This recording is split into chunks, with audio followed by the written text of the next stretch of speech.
Jude Beaumont did not cry at his mother's funeral. He was 8 years old, and he stood in a black suit that was slightly too big for his small shoulders, and he watched the November rain hit the mahogany casket like it was tapping to be let back in. Around him, grown men in expensive coats wiped their eyes. Women pressed handkerchiefs to their mouths. His father stood beside him like a statue carved from something colder than marble, present in body, gone everywhere else. But Jude watched. He always watched. In the 18 months his mother had been sick, he had learned that adults said the most important things when they thought children weren't listening. He had learned that tears were private, that silence was powerful, and that paying attention was the most useful thing a person could do when everything around them was falling apart. So he stood in the rain beside a father who had forgotten how to speak, and he made Zara Beaumont a promise. He would pay attention. He would remember everything. And when it really mattered, he would speak. 16 months later, on a gray Tuesday in March, Jude pressed record on a cracked tablet hidden inside a pillowcase and pointed it at the woman his father had been talked into marrying. He held his breath behind the study door and listened to her laugh about stolen money and a little boy she planned to be rid of before summer. His hands did not shake. He was his mother's son. That night, he uploaded everything to a cloud account Zara had set up for him 2 weeks before she passed. The password was her birthday.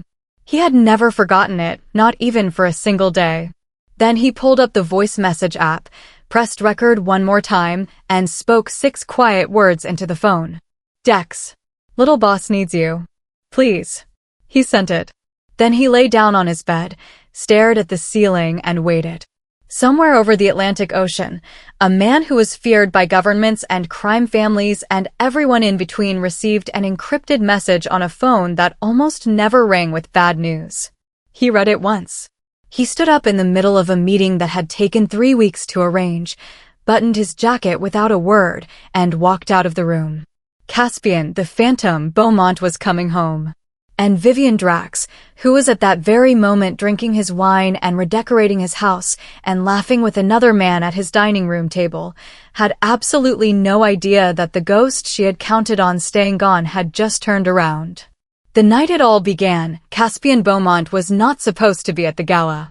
He had sent 2 of his men ahead to manage the auction, a charity event his organization used twice a year to move clean money through legitimate donations. It was routine. It was boring.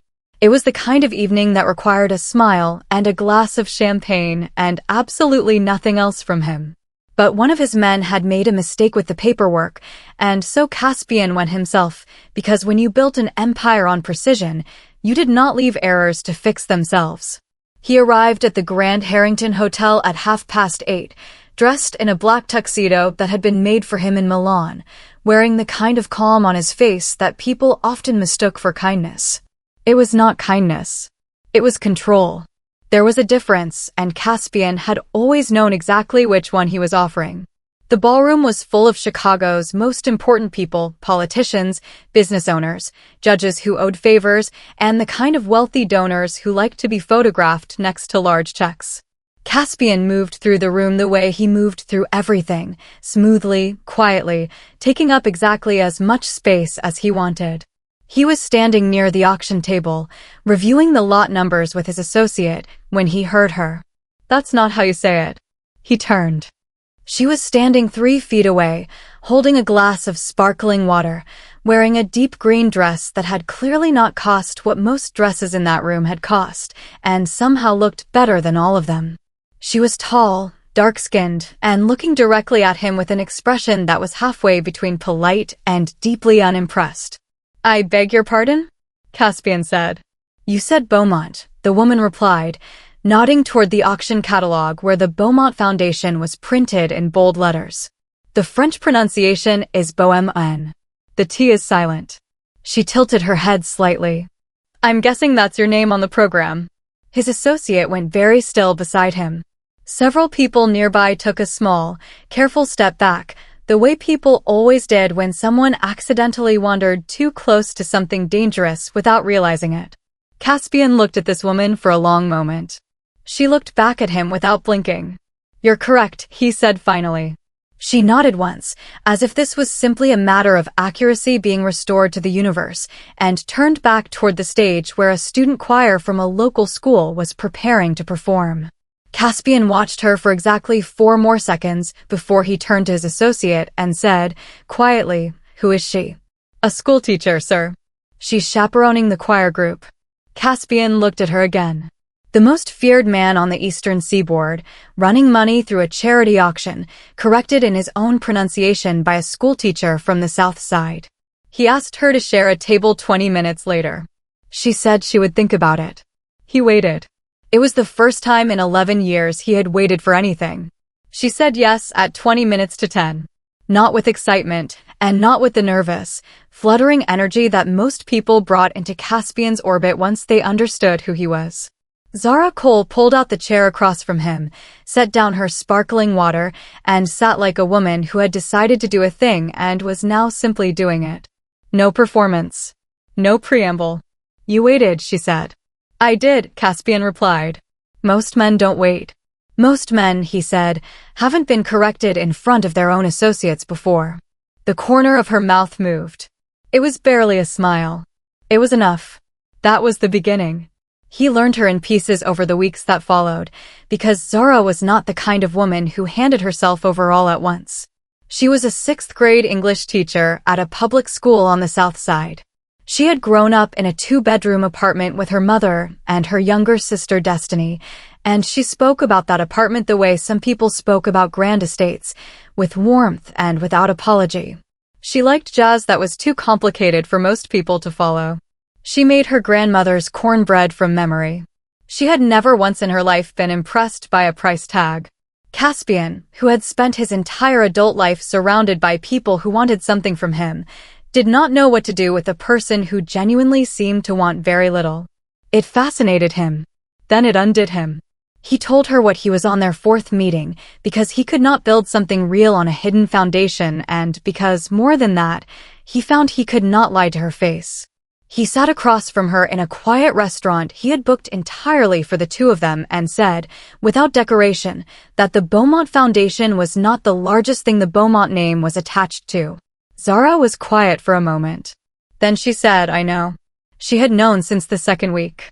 She had done her own research, she told him, because she was a teacher and teachers did not accept information without checking the source. She had sat with what she found for 5 days before deciding that the man she had met was more than the worst thing he had done. Caspian had faced dangerous men in dark rooms his entire career and had never once felt as exposed as he did in that moment. He fell completely in love with her and never fully recovered. Their wedding was small and private, 30 people in a garden at sunset, Dex standing beside Caspian looking uncomfortable in a tie, Destiny Cole crying so hard in the front row that she had to borrow 3 handkerchiefs from strangers. Zara wore ivory. She carried a single stem of gardenia because she said large bouquets were excessive. When the officiant told Caspian he could kiss his bride, he cupped her face in both hands like she was something he was terrified of dropping. She laughed softly against his mouth. It was the best sound he had ever heard in his life. Jude arrived 14 months later, small and loud and furious about it, the way all new people are. Caspian held his son for the first time in the delivery room while Zara slept, exhausted, in the bed beside him. He looked down at this tiny, scowling face and felt something crack open in the center of his chest that he had no word for and no defense against. He had built an empire. He had survived things that had broken stronger men. Nothing had ever frightened him the way this 8-pound boy did.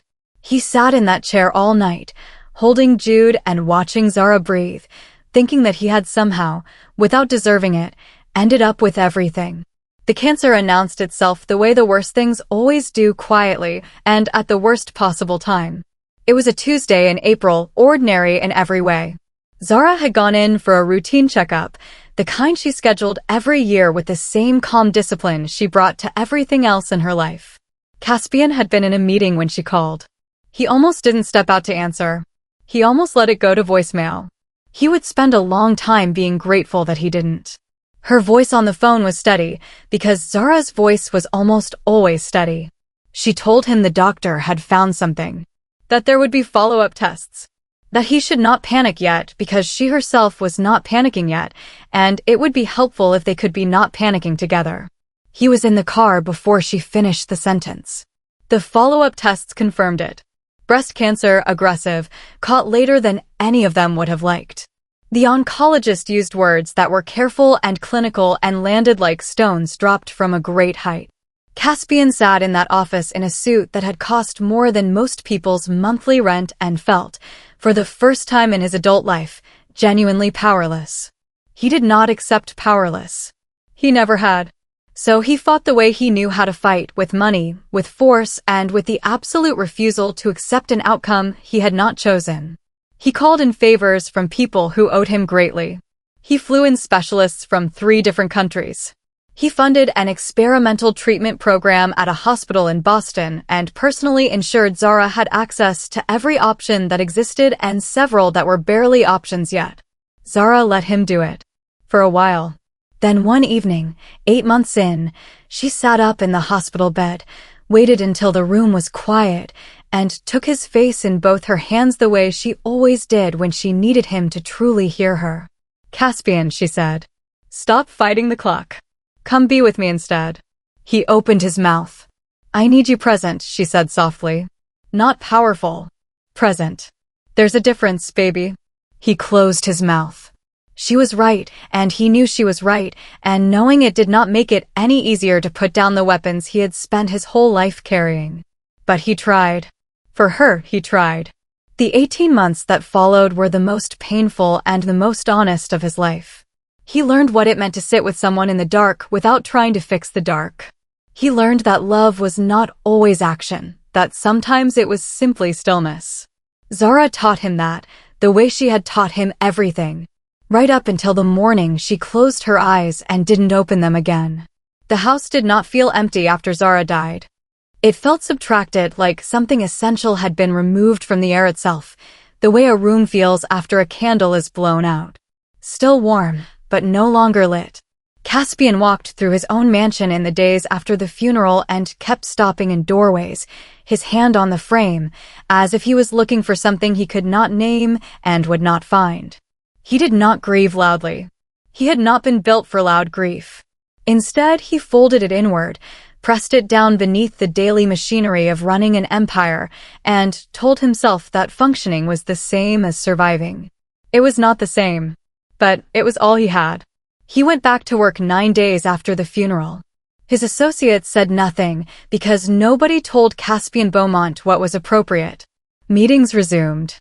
Calls were taken. Decisions were made. From the outside, the Phantom was exactly what he had always been: cold, precise, and completely unreadable. Inside the mansion, Jude ate breakfast alone. He was 8 years old, and he sat at a dining table built for 14 people and ate the meals that the housekeeper, Mrs. Albright, quietly prepared for him every morning. He did his homework at that same table in the evenings. He brushed his teeth alone, chose his school clothes alone, and put himself to bed in a room that still had one of Zara's handwritten notes tucked into the bookshelf, a small piece of paper that said, "You are brave and you are loved, and don't forget to drink water." He had not moved it. He watered the small plant on his windowsill every day because his mother had told him to, and he was keeping every promise he had made to her even if nobody was watching. Nobody was watching. Caspian was present in the building the way a photograph is present, visible, recognizable, and completely unable to respond. He passed Jude in hallways. He appeared at dinner twice a week, ate without speaking much, and disappeared again into his study. The grief between them sat like a third person at every table, large and unaddressed and growing. It was into this silence that Gerard Beaumont arrived. Caspian's uncle was 70 years old and had the kind of face that had been handsome once and had curdled into something more useful, sharp, watchful, and arranged at all times into an expression of reasonable concern. He had built the early architecture of the Beaumont organization before handing it to Caspian, and he had never entirely let go of the belief that he knew best. He came for Sunday dinner 3 weeks after the funeral and looked around the quiet, beautiful, motherless house with its sad little boy and his hollowed-out father, and Gerard Beaumont did not see grief. He saw an opening. He began mentioning Vivian Drax 2 weeks later. Casually at first, a name dropped into conversation like a coin into a fountain. A woman of good family, he said. Connections to the Drax syndicate on the West Coast. A potential alliance that made strategic sense. And besides, he added, his voice careful and warm, Jude needed a mother figure. The boy needed stability. Surely Caspian could see that. Caspian, who was exhausted and hollow and still reaching for Zara in his sleep, heard the word stability and felt something in him want to believe it. That was the door Gerard needed. Just 1 inch of it open. He pushed through it with both hands. Vivian Drax arrived at the mansion on a Saturday afternoon in September, 3 weeks before the wedding, dressed in cream-colored silk and carrying flowers she had not picked herself. Gerard had arranged the introduction carefully, a casual lunch, he called it, just to let everyone get comfortable. The dining table was set with Zara's good china, which nobody had thought to put away, and Caspian sat at the head of it looking like a man who had agreed to something and was only now beginning to measure what that something actually was.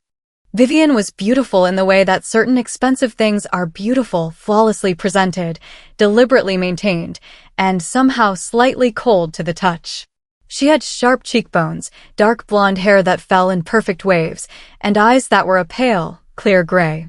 She smiled easily and often, and the smile was convincing enough that you had to look at it for a while before you noticed it never quite reached those pale eyes.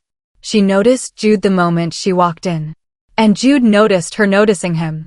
He was sitting at the far end of the table, small and straight-backed, watching everything the way he always did.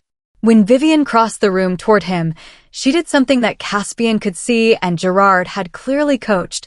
She crouched down to Jude's level, bringing herself to his height, and looked at him with an expression of practiced softness. "You must be Jude," she said gently. "I've heard so much about you." Jude looked at her. He did not smile and he did not speak, which made the silence stretch in a way that clearly unsettled her, though she recovered quickly. "I want you to know something," Vivian continued, her voice low and warm and exactly right. "I'm not here to replace your mother. Nobody could ever do that. I just hope that maybe, in time, we can be friends." Jude held her gaze for a long, quiet moment. Then he picked up his fork and went back to his food. Caspian watched his son and felt a complicated ache move through his chest that he could not fully explain. Vivian straightened up, smiled at Caspian across the table, and the lunch continued. The wedding took place on the first Saturday of October. It was elegant in the way that things planned by Gerard Beaumont were always elegant, correct in every visible detail, expensive in every surface, and completely without soul. The flowers were white orchids. The guest list was curated for alliance rather than affection. Dex stood near the back with his arms folded and his jaw tight, and when Caspian caught his eye during the ceremony, Dex looked away first, which he almost never did. Caspian said his vows in a clear, steady voice. He did not cry. There was nothing inside him loose enough to cry. That night, after the reception emptied and the staff cleared the last of the glasses, Caspian took a call from overseas that pulled him into his study for 2 hours. It was the kind of call that couldn't wait, and Vivian told him she understood completely, and her smile as he closed the study door was warm and patient and entirely convincing. The moment the door clicked shut, the smile dissolved. Vivian set down her champagne flute and walked slowly through the ground floor of the mansion, room by room, with the quiet focus of a person taking inventory. She opened doors. She studied shelves. She noted the layout of the security cameras with the casual thoroughness of someone who had done this kind of assessment before. She stopped in the living room in front of the mantel. Zara's photograph stood in the center, a candid shot from a summer evening, Zara laughing at something off-camera, Jude on her hip, both of them caught in a moment of easy, unguarded happiness. Vivian looked at it for a long moment. Then she picked it up, opened the cabinet below the mantel, and placed it inside, face down. She closed the cabinet door with a soft, final click. Then she went upstairs to bed, in Caspian Beaumont's house, and slept without any trouble at all. The first month, Vivian was careful. She understood timing the way a surgeon understands it, knowing that the most important cuts are the ones made slowly, in the right order, when the patient is already sedated. Caspian traveled frequently, sometimes gone for 10 days at a stretch, and in his absence Vivian moved through the mansion with a quiet, deliberate patience that would have alarmed anyone paying close enough attention. Jude was paying close attention. The changes came in small pieces at first. Zara's reading chair, a worn, comfortable armchair that had sat beside the living room window for 6 years, was replaced with a sleek cream sofa that nobody was allowed to put their feet on. The kitchen was reorganized so that the shelf where Zara kept her spices, arranged in her own particular order, was cleared and restocked with things Vivian preferred. Small shifts. Reasonable adjustments, the kind that could each be explained away individually. But Jude kept a running count in his head.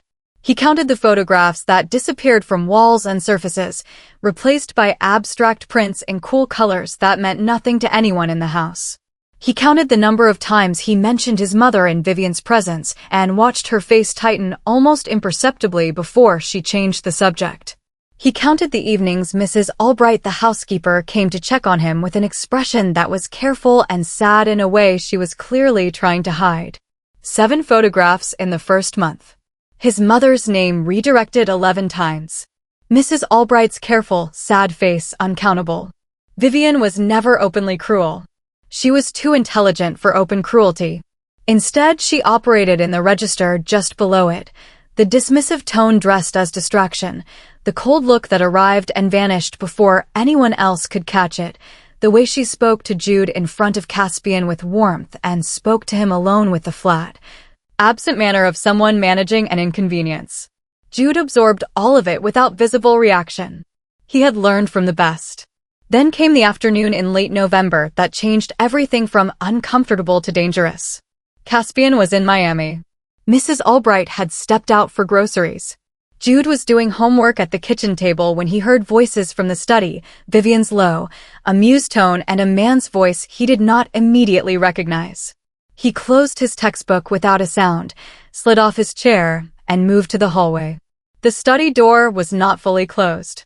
Through the gap, Jude could see Vivian sitting on the edge of his father's desk, and across from her, a man in a dark suit whom Jude had never seen before. He was lean and sharp-featured with careful eyes, and he was holding a leather portfolio open across his knees. "The third transfer cleared this morning," the man said quietly. "We're ahead of schedule." Vivian made a satisfied sound. "Good. Keep the amounts varied. I don't want a pattern showing up in the quarterly review." "And Beaumont?" the man asked. Vivian's smile was slow and privately amused. "Running his empire and grieving his dead wife," she said. "He signs what I put in front of him without reading it properly. Men like Caspian Beaumont are so easy to manage when they're broken." The man with the portfolio, Preston Hale, though Jude did not yet know his name, laughed quietly at that. Jude stood very still in the hallway and took in every word. Then Vivian said something that turned the temperature of the entire house several degrees colder. "The boy is the only thing that concerns me," she said, her voice dropping lower. "He watches too much. His mother's habit. We'll need to deal with that eventually." Preston nodded slowly. "How eventually?" "Before it becomes a problem," Vivian said simply. Jude backed away from the door on silent feet, returned to the kitchen, opened his textbook, and sat exactly as he had been sitting. His face was calm. His hands were flat on the table. Only someone who knew him very well would have noticed that he had stopped breathing for several seconds before he made himself start again. That evening, he asked Mrs. Albright if he could use the house phone to call his Aunt Destiny. Mrs. Albright looked at him for a moment with those careful, sad eyes. Then she handed him the phone without a word and went to fold laundry at the far end of the house, where she would not be able to hear anything. Destiny Cole arrived the following Saturday with a canvas tote bag full of Jude's favorite snacks and a tablet computer tucked flat against the bottom beneath a layer of plantain chips and gummy bears. She was 31 years old, 7 years younger than Zara had been, and she had her sister's eyes, warm and direct and slightly amused by the world even when the world was being difficult. She had also inherited Zara's ability to walk into a room and immediately understand everything happening in it without being told. She hugged Jude at the front door for a long time. He let her, which told her everything she needed to know about how the last few weeks had been. Vivian received Destiny in the living room with the particular brand of gracious warmth she reserved for people whose opinion of her might reach Caspian. Tea was offered. Pleasantries were exchanged. Destiny smiled and answered questions about her job and her apartment and complimented the house in a bright, easy voice that gave absolutely nothing away. Under the kitchen table, while Vivian was occupied with a phone call, Destiny slid the tablet across to Jude inside a folded dish towel. "Your mama set up a cloud account for you before she passed," Destiny murmured, her eyes on the doorway. "Everything you save to it uploads automatically. You remember the password she gave you?" Jude nodded once. "Good," Destiny said quietly. "You pay attention, baby. And you keep paying it." She left 2 hours later, kissing the top of his head at the door, and did not look back because she knew if she looked back at his small, serious face standing in that big doorway, she would not be able to make herself leave. Jude took the tablet upstairs and hid it inside his pillowcase. He began recording the following Monday. He was methodical about it in the way that children who have been taught to be careful are methodical, never rushing, never careless, always returning the tablet to its hiding place before anyone could move through the hallway. He captured Preston Hale arriving on 3 separate evenings through the side entrance that Vivian had quietly had rekeyed without informing the regular security staff. He captured their conversations in the study, amounts, account numbers, routing details discussed in the low, comfortable voices of people who believed they were completely alone. He captured Vivian on the phone one Wednesday morning instructing someone called Mrs. Farrow to prepare paperwork for a residential transfer. He did not fully understand what residential transfer meant. He understood enough. He captured everything. For 19 days, the tablet stayed safe. On the 20th day, a Tuesday, Mrs. Albright called in sick. Jude came home from school to a house staffed only by Vivian's personal assistant, a thin, quiet woman named Claire who reported everything to Vivian immediately and without hesitation. Jude went upstairs, did his homework, and made the single mistake of leaving the tablet on his bed when he went to the bathroom instead of returning it to the pillowcase first. He was gone for less than 4 minutes.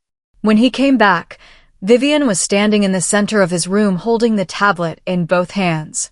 She had already seen the recording application open on the screen. She looked at Jude in the doorway with an expression that was not angry. Anger would have been almost easier. It was colder than anger. It was the look of a person recalculating. She held his gaze for one long moment. Then she turned and walked to the window and dropped the tablet onto the hardwood floor and brought her heel down on it once, cleanly, the way you might deal with something unpleasant you had found in your house. The screen shattered. She stepped over the pieces, walked past Jude in the doorway without touching him or speaking to him, and went downstairs. Jude stood in his room and looked at the broken tablet on the floor for a long, quiet moment. Then he walked to his desk, opened his laptop, and logged into the cloud account his mother had set up for him. The password was Zara's birthday, May 9th. He would never forget it as long as he lived. Every file had uploaded automatically. All 19 days of it. Every conversation. Every name. Every number. Jude sat back in his chair and let out a slow breath. Then he opened the voice message application, pressed record, and spoke quietly and clearly into the microphone. "Dex. It's Jude. I found something bad and I need you to tell my dad. I saved everything to the cloud. I'm going to send you the login. Please don't call the house phone." He paused for just a second. "Please hurry." He sent it. Then he closed the laptop, picked up the pieces of the broken tablet from the floor, and placed them neatly in his waste bin. He went to bed that night without dinner because nobody in the house remembered to call him down for it. He lay in the dark and looked at the ceiling and thought about his mother, and about the note still tucked in his bookshelf, and about the words she had used on that small piece of paper. Brave. He held onto it like a hand in the dark and waited for morning. Dex Moreau did not listen to the message once. He listened to it 4 times, standing completely still in the middle of his apartment kitchen at 6:45 in the morning, a cup of coffee going cold on the counter beside him. The first time through he was listening for urgency. The second time he was listening for fear. The third time he was listening to the specific careful steadiness in Jude's 8-year-old voice and feeling something move through his chest that had no clean name, something between fury and grief and a deep, protective instinct that had been there since the night Caspian had first placed that scowling newborn in his arms in the hospital and said, "Meet your responsibility, Dex." The fourth time he listened for details. Then he put the phone down and went to work. Dex was not a man who acted on emotion. He had survived 22 years inside one of the most dangerous organizations on the eastern seaboard by being precise, patient, and impossible to rattle. Emotion was a weather system. You noted it, you accounted for it, and then you moved through it without letting it alter your footing. He had learned that from Caspian, and it was perhaps the most useful thing anyone had ever taught him. So he did not call Caspian. Not yet. First he verified. He spent the better part of 3 days doing it. He accessed the Beaumont financial servers through a back channel that only 3 people in the organization knew existed, and he pulled transaction records going back 8 months with the methodical focus of a man who understood that evidence needed to be airtight before it was presented to someone who might burn a city down in response to it. What he found made his jaw set so hard it ached. The withdrawals were not obvious. That was the craft of it. They were distributed across 6 different accounts in varying amounts, each one small enough to avoid triggering automatic review flags, each one timed to coincide with periods of high transaction volume when the noise of legitimate business would muffle the signal of theft. Whoever had designed the system knew exactly how the Beaumont financial architecture worked from the inside. Preston Hale had not always been Vivian's associate. Dex found that too, buried in a connection that took him the better part of a day to surface, a shared attorney, a shell company registered in Delaware 4 months before Vivian's name had first been mentioned by Gerard. A paper trail that suggested the introduction had not been as organic as Gerard had presented it. Dex sat with that information for a long time. Then he pulled up everything Jude had sent from the cloud account and listened to 19 days of recordings on a set of headphones with the volume low, his elbows on the desk and his eyes closed. He listened to Preston and Vivian moving money through his best friend's accounts with the casual confidence of people who believed they were operating inside a blind spot. He listened to Vivian's voice calling Caspian broken and manageable and easy. He listened to the part about Jude being a loose thread that needed handling before it became a problem. He took the headphones off. He sat quietly for approximately 30 seconds. Then he opened his encrypted messaging application and typed with the focused economy of a man who chose every word deliberately. "Little boss needs you. Come home. Come quiet. Don't call the house."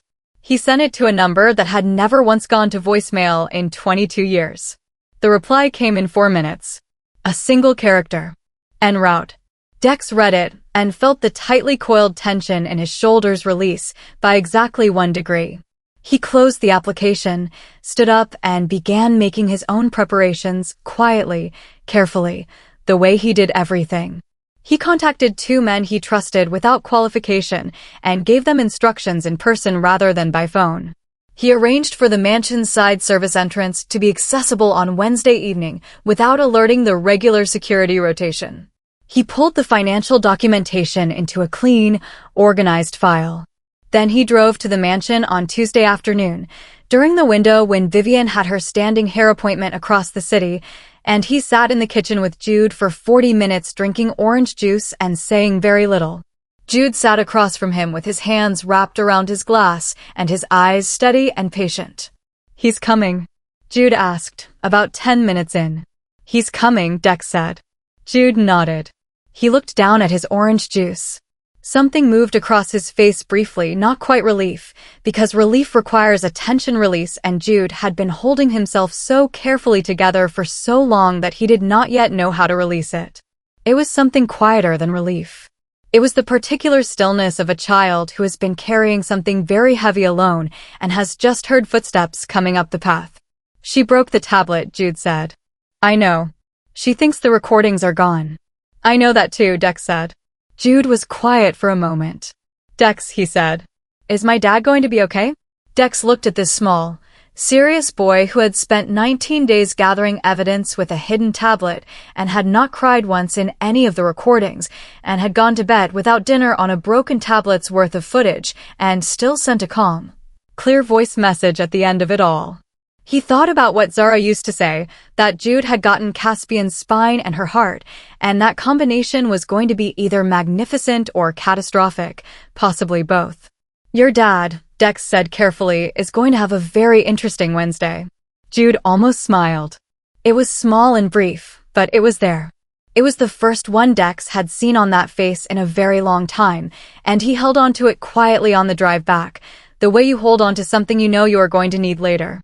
Caspian Beaumont landed at O'Hare International Airport at 9:17 on a Wednesday evening under a name that was not his own. He had 3 passports, and he had used the quietest one, a Canadian identity in the name of a man named Alain Foray, who had no known connections to organized crime and traveled frequently for work in international consulting. He cleared customs without incident, which was not luck but preparation, and he walked through the terminal in a dark coat with a single carry-on bag and the particular unhurried walk of a man who was moving very fast on the inside. Dex's SUV was idling at the curb outside arrivals. Caspian got in without a word. They drove in silence for the first several minutes, which was normal for them. They had known each other long enough that silence was a form of communication rather than an absence of it. The Chicago skyline rose up ahead of them through the rain-streaked windshield, familiar and cold and glittering. "How is he?" Caspian said finally. "Steady," Dex said. "Steadier than he should be at 8 years old." Caspian looked out the window.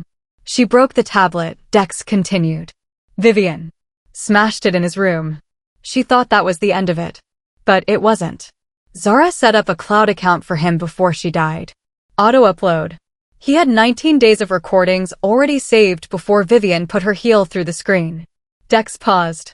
"He logged into the cloud account to confirm the files were there before he messaged me. He didn't panic. He just checked, confirmed, and then recorded the voice message." The silence that followed was a different quality from the one before it. "He's 8, Caspian said. His voice was very quiet. "Yes," Dex said. "He is." Caspian said nothing further.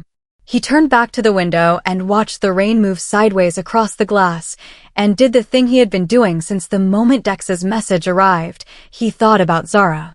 About the cloud account she had set up before she died, password protected with her own birthday, handed to their son like a tool he might one day need. She had known. She had always thought 3 steps ahead, his Zara, and even at the end, even when the horizon of her life was closing in, she had been making preparations for her child's safety. She had trusted Jude to know when to use it. She had been right.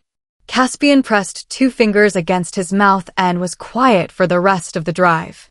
The mansion sat back from the lake on its wide, manicured grounds, every window lit from within, warm-looking from the outside in the way that certain beautiful things are, like a painting of a home rather than an actual one. Dex took the long way around the property and came in through the service road, headlights off for the last quarter mile, pulling up to the side entrance where the lock had been quietly adjusted that afternoon. "Vivian?" Caspian said as the car stopped. "Dining room. Preston Hale has been here since 7. They're on the 2nd bottle of your Bordeaux." Something moved across Caspian's face that was not quite an expression. It was more like the sky looks in the seconds before a storm makes its intentions fully known. Jude. His room. Awake. Waiting. Caspian nodded once. He reached for the door handle and then stopped. "The recordings," he said. "I want to hear them before I walk into that room." "Set up in the study," Dex said. "I'll take you in through the back hallway." The study camera was repositioned this afternoon. "She won't see you on the monitor." They moved through the service entrance and down the back corridor in silence, Dex slightly ahead, Caspian behind him with a stillness that the people who worked for him recognized and respected and were quietly afraid of. It was the stillness of a man who had made a decision and was now simply moving toward it. The study was dark when they entered. Dex closed the door and pulled up the recordings on the desktop screen without turning on the overhead light, so the room was lit only by the monitor's glow. Caspian sat down. He watched for 22 minutes without speaking or moving. He watched Preston Hale open the leather portfolio on his own desk. He watched Vivian on his phone arranging transfers out of his accounts with the casual comfort of a woman rearranging furniture she considered already hers. He heard her say that he signed things without reading them. He heard her say that he was broken and manageable. He heard her say that Jude was a loose thread. When the last recording ended, the room was very quiet. Dex stood near the door and watched Caspian sit motionless in the dark for a long moment, not the hollowed-out stillness of grief that had lived in him for the past year and a half, but something different. Something that had edges to it. Caspian reached up and straightened the collar of his coat with 2 careful fingers. He stood. "Where's Gerard in all of this?" he said. His voice was the temperature of the room. "Connected," Dex said. "Deeply. The arrangement wasn't accidental, Cass. Preston Hale has a shared attorney with Vivian going back 4 months before Gerard first mentioned her name to you." Caspian absorbed this without visible reaction, which was its own kind of reaction. "Call Gerard," he said. "Tell him there's an urgent family matter at the house that requires his presence tonight. Don't tell him anything else. And Preston. He's not leaving that dining room without my permission." Caspian straightened his cuffs. "Neither is she." He walked to the study door and opened it, and the warm light from the hallway fell across him, a tall, dark-coated figure standing completely at ease in his own house, in his own hallway, after 17 months of being subtracted from it. "Which way to the dining room?" he said, as if he needed asking. He didn't need asking. He knew every corner of this house by heart. He had carried Jude on his shoulders down this hallway. He had danced with Zara in the kitchen at the end of it at 2 in the morning when neither of them could sleep. He simply needed one more second to remember what he was walking back into this house to protect. Then he walked. He did not slam the dining room door open. That was the thing that Vivian would remember later, in the cold fluorescent quiet of a federal holding room, not the confrontation itself, not the words. Not even Preston's face when Dex stepped out of the hallway shadow and put a hand on his collar like a period at the end of a sentence. What she would remember was that Caspian opened the dining room door the way he always opened doors, completely, calmly, and as if he had every right in the world, which he did. He stood in the doorway for a moment and looked at his dining table. His wine. His candles. His good crystal, the set Zara had chosen at a little shop in Montreal on their first trip together, the one she had wrapped individually in dish towels for the drive home and laughed about the entire way. And across his table from each other, his wife and her architect, comfortable and warm, and completely unprepared. Preston saw him first. The man's face did a complicated thing. It cycled through confusion, recognition, and a very specific kind of fear in approximately 2 seconds, which was about how long it took him to push back his chair and calculate the distance to the door. He made it exactly 4 steps before Dex materialized from the hallway and redirected him firmly back into the room by his jacket collar, depositing him into a chair in the corner with the quiet efficiency of a man returning a book to its shelf. Vivian had not moved.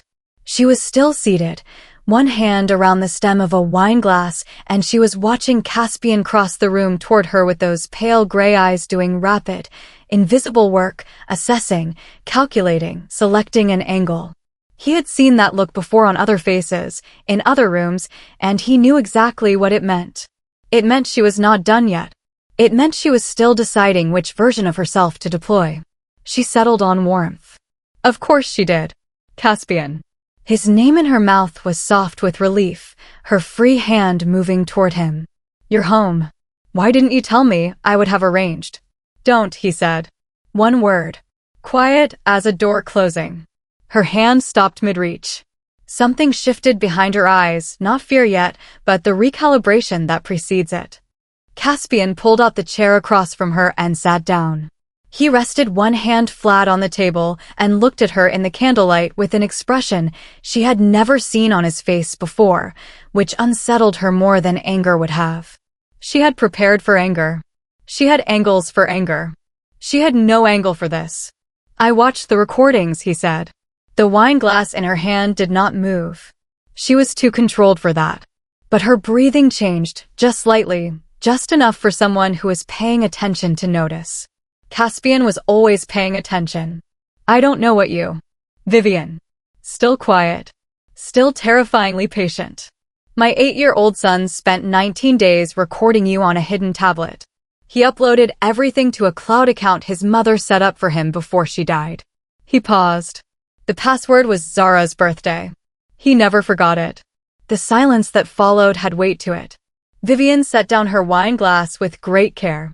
Then she did something that surprised him. She leaned forward and looked at him with an expression that discarded the warmth entirely and became something much more honest. Something harder and more direct. He almost respected it. You were gone, she said. You were hollowed out and gone, and you signed everything I put in front of you without reading it because you didn't have the energy to read it. I saw an opportunity and I took it. That's what people do, Caspian. You of all people should understand that. I do understand it, he said. I understand it completely. He reached into his inside coat pocket and placed a folded document on the table between them. That is a full accounting of every transfer made from my accounts in the past 8 months. The amounts, the routing numbers, the shell company registered in Delaware, and the attorney you share with Preston Hale, whose connection to you predates your introduction to me by 4 months. He let that sit for a moment. Gerard's involvement is documented separately. Vivian looked at the document without touching it. The accounts have already been frozen, Caspian continued. The transfers are being reversed as of this evening. Your personal accounts were reviewed this afternoon. Whatever you moved into them from my holdings will be recovered. He straightened slightly. You currently have a net worth of what you came to me with, which I believe was considerably less than you'd like. Something cracked in her composure then, not dramatically, not loudly, but the way ice cracks on a warming lake, a sound you feel before you hear it. Her jaw tightened. Her pale eyes went briefly bright with something furious and genuine. You can't prove. I can prove everything, Caspian said simply. And so can the Federal Financial Crimes Unit, to whom a full copy of the documentation was delivered at 4 o'clock this afternoon by my attorney. He tilted his head slightly. I believe you have a prior connection to a federal investigation from 2019 involving the Drax Syndicate. This will be considerably less comfortable than that one. Preston made a sound in the corner that was not quite a word. Dex looked at him. Preston stopped making sounds. The dining room door opened then and Gerard Beaumont walked in with the confident step of a man who had received an urgent summons and assumed it meant he was needed. He stopped just inside the doorway and took in the tableau, Caspian at the table, Vivian opposite him, Preston in the corner under Dex's attention, and the blood moved away from his face in a slow, visible tide. Caspian, Gerard said carefully. I wasn't aware you were. Sit down, Gerard, Caspian said. It was the voice he used in rooms where people did not argue with him. Gerard, who had taught him how to use that voice, recognized it better than anyone. He sat. Caspian looked at his uncle for a long, level moment, at the man who had come into his grief-hollowed house and dressed exploitation in the language of family and healing and strategic alliance, who had looked at a bereaved child eating breakfast alone at a 14-person table and seen a chess piece rather than a boy. We will speak privately, Caspian said to Gerard. At length. Not tonight. Gerard nodded. His usual composure was present but threadbare, like a coat that had been worn too many times in difficult weather. 2 of Caspian's men arrived at 9:50 and removed Preston Hale from the premises. Federal agents, coordinated through Caspian's attorney, arrived at 10:15 for Vivian. She walked out of the house between them with her chin up and her face arranged into dignity, and Caspian watched from the hallway without expression as the door closed behind her. The house was quiet. The candles in the dining room were still burning. The second bottle of his Bordeaux sat half-finished on the table. Zara's crystal caught the candlelight and held it warmly, the way it always had. Caspian stood in the hallway for a moment in the silence. Then he turned and walked upstairs. Jude's bedroom door was slightly open, a thin line of lamp light falling across the hallway floor. Caspian pushed it gently and stood in the doorway. Jude was sitting up in bed, still fully dressed, his hands in his lap, waiting with the particular patience of a child who has learned that waiting is something you can survive. He looked at his father in the doorway. Caspian crossed the room and sat on the edge of the bed. For a moment neither of them spoke. The rain had started again outside, soft against the window, and the lamp on the nightstand threw a warm circle of light around them both. "Is she gone?" Jude asked. "She's gone," Caspian said. Jude nodded slowly. He looked down at his hands. Then Caspian did something he had not done since the morning Zara died. He reached out and pulled his son into his arms, fully, without reservation, the way you hold someone when you are no longer pretending that strength means distance. Jude went still for just a second, the way a person does when something they stopped expecting suddenly arrives. Then he held on. "I kept my promise to her," Jude said into his father's shoulder. His voice was very small. "I paid attention. I remembered everything." Caspian closed his eyes.